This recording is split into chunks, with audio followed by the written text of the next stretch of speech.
Hey everyone, it's Michelle from Rainy, Oregon. Here's your Luminary tutorial as promised. So I use just plain old regular vellum sheets. They're 8.5 by 11. They do have different thicknesses, but I like the lighter kind. They also come with patterns on them already, which I use sometimes. And little sparklies in there. So I just fold them and then I tear them in half. You can cut them, of course, but I like the torn look. I always have some extras on hand in case I put too much ink on. I always have extras of any substrate that I'm working with. So this one I folded, and if you just get it a little bit wet with water, I'm going to use alcohol because it's right nearby, but it will evaporate, of course.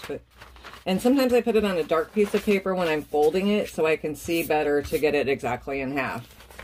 Now, you can make them any size you want, of course, but I really like that you can get two out of one sheet. You can see the inks I'm using are Gumball, Mojito Green, and Dandelion. I generally use blending solution because it helps the ink stay wet longer on your paper. And I use gold a lot for my mixative because it works a lot better than silver does. And then sometimes I use the isopropyl alcohol. And then I use all the things that we all use, the canned air, my handheld doohickey. So usually I put blending solution on first. And I generally start in the middle. I'm just going to do an abstract one. And then I usually I do one color at a time. And I almost always put the gold in because of the properties of how it makes it blend and separate and everything. And I'll just use this. Hopefully y'all can see.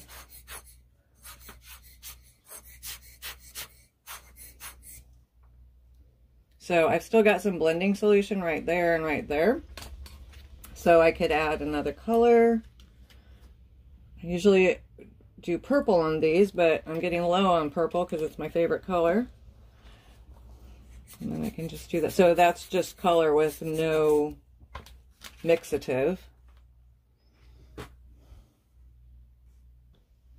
You don't want to pour on too much blending solution or too much isopropyl alcohol because it will make the vellum start to wrinkle. And it's kind of hard to get it to unwrinkle.